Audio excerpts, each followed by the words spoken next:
2024 Jagananna once more. YSR Congress party 2024కు వచ్చేసరికల్లా కేవలం 11 స్థానాలకు మాత్రమే పరిమితమైపోయింది.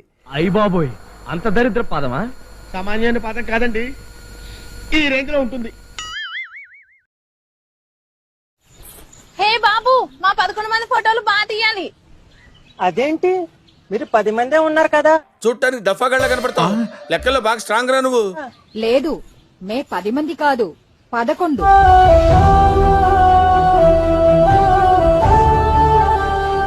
కేవలం 11 స్థానాలకు మాత్రమే పరిమితమైపోయింది. మే 10 మంది కాదు, 11. ఏమిటండి మీరు మాట్లాడేది?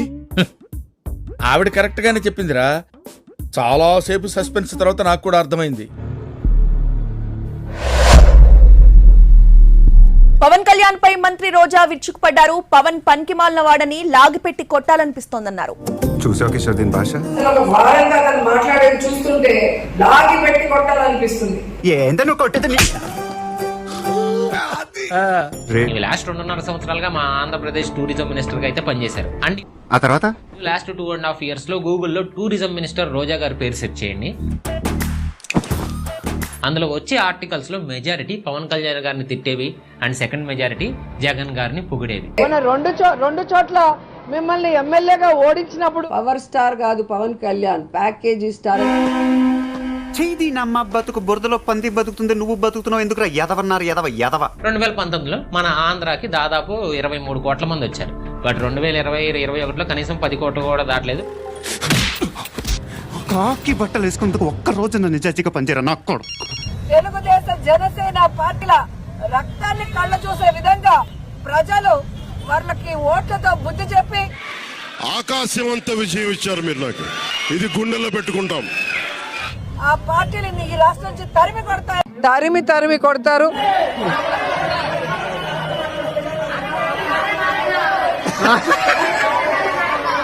సారీ.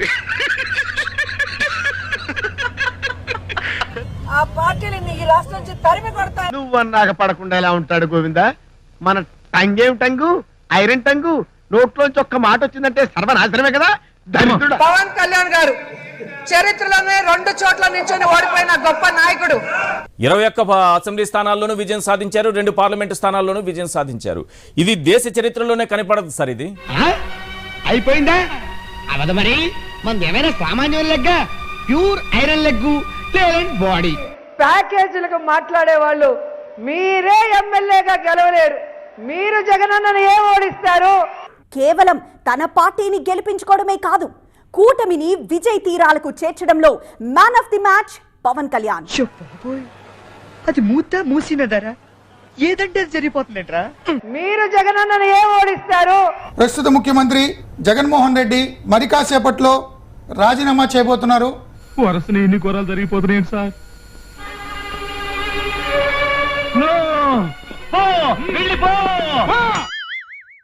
రోజా ఐరన్ లెగ్, ఆమె ఏ పార్టీలో ఉంటే ఆ పార్టీ అధికారంలోకి రాదు, ఆ నాయకుడు ముఖ్యమంత్రి కారని.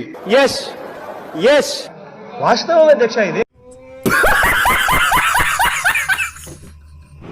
2023 క్రికెట్ వరల్డ్ కప్ లో ఇండియా ఖచ్చితంగా గెలుస్తుంది. ఇప్పుడేమి కీడు జరగదు కదా? జరగకపోవటం ఏంటి బాబు? ఈ పెళ్లి జరిగితే ఆ అమ్మాయి డెఫినెట్ గా చచ్చిపోతుంది. మన ఇండియా వరల్డ్ కప్ కొట్టబోతోంది. క్రికెట్ మహా సంగ్రామంలో టీమిండియా పరాజయం పాలైంది. ఆస్ట్రేలియా విశ్వ విజేతగా నిలిచింది. ఇదెక్కడ దారుణమయ్యా బాబు. లెగ్ మహత్యం బాబు, అదేమైనా సామాన్యమైన లెగ్గా?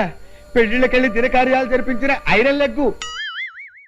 ఈ వరల్డ్ కప్ లో మన టీం ఒక్క మ్యాచ్ కూడా ఓడిపోకుండా అద్భుతంగా ఆడబోతుంది. తిరుగులేని ఎదురులేని జట్టుగా కనిపించిన టీమిండియా ఫైనల్లో ఓడిపోవడానికి కారణమేంటి? ఇదంతా మీ వల్లే. ఎవరైనా సరే తడుపుకోకుండా టక్కున చెప్పే పేరు ఆర్కే రోజా. ఇందులో డౌటే లేదు.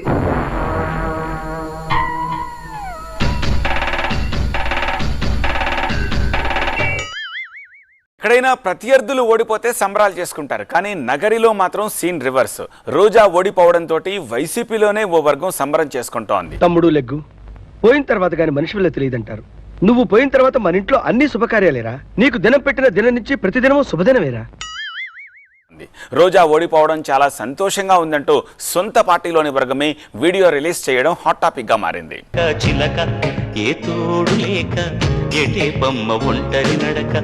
ఇప్పుడు ఆ సాంగ్ మేడం కి సరిగ్గా సెట్ అయిందన్న సెటైర్స్ వినిపిస్తున్నాయి.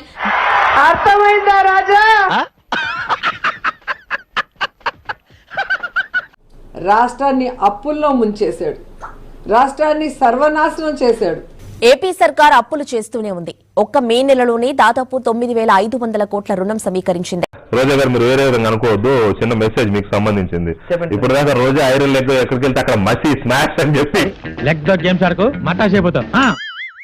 సో నెక్స్ట్ ఫ్యూచర్ ఆంధ్రప్రదేశ్ ఏమేమి చేయాలి అని 2047 కానీ వచ్చి ప్లాన్ వేస్తున్నాడు దీర్ఘదర్శిగా. మీరు డే బై డే దినదినాభివృద్ధి చెందుతున్నారు. మిమ్మల్ని చూస్తే నాకు చాలా సంతోషంగా ఉంది. కానీ కొంతమంది ఉన్నారు ఎందుకు కుంభాలు తింటాం వెళ్ళి రావటం. అది చంద్రబాబు నాయుడు భజన సభగా మార్చేదానికి ఆయన ఇచ్చిన స్క్రిప్ట్ మాట్లాడారా అనేది నాకైతే అర్థం కాలేదు.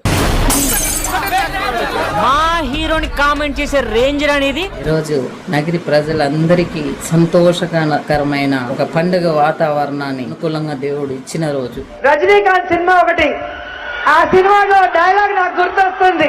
అతిగా ఆశపడే మగవాడు అతిగా ఆవేశపడే ఆడది సుఖపడినట్లు చరిత్రలో లేదు. అసలు ఇప్పుడేం చేస్తున్నారు రోజా? ఇప్పుడు ఏం చేద్దాం మనం? పిసుక్కోవడమే. ఓకే సెకండ్ అండి. పౌరుషంతో చెప్తా ఉన్నా, నేను నరసరావుపేటలో ఓడిపోతే శాశ్వతంగా రాజకీయాల్లోంచి తప్పుకుంటా. తొందర ఎందుకన్నా, ఎందుకు తొందర? వెయిట్. శాశ్వతంగా రాజకీయాల్లోంచి తప్పుకుంటా. డైలాగులు చెప్పడం కాదు రాయ్, చెప్పిన దాని మీద నిలబడాలి, నిలబడి చూపించాలి. ఈ సవాల్ మూతి మీద మేసం తిప్పి చెప్తున్నా. మాజీ మంత్రి అనిల్ కుమార్ యాదవ్ కు నరసరావుపేట లోక్సభ ఓటర్లు బుల్లెట్ దింపారు. నీకు కొవ్వు ఎక్కువైపు అయితే తెలియట్లేదు కానీ నీ బాడీలో బుల్లెట్ దిగి చాలా సేపు అయింది. ఇంత సైలెంట్ గా నన్ను ఎలా ఇస్తారనియా?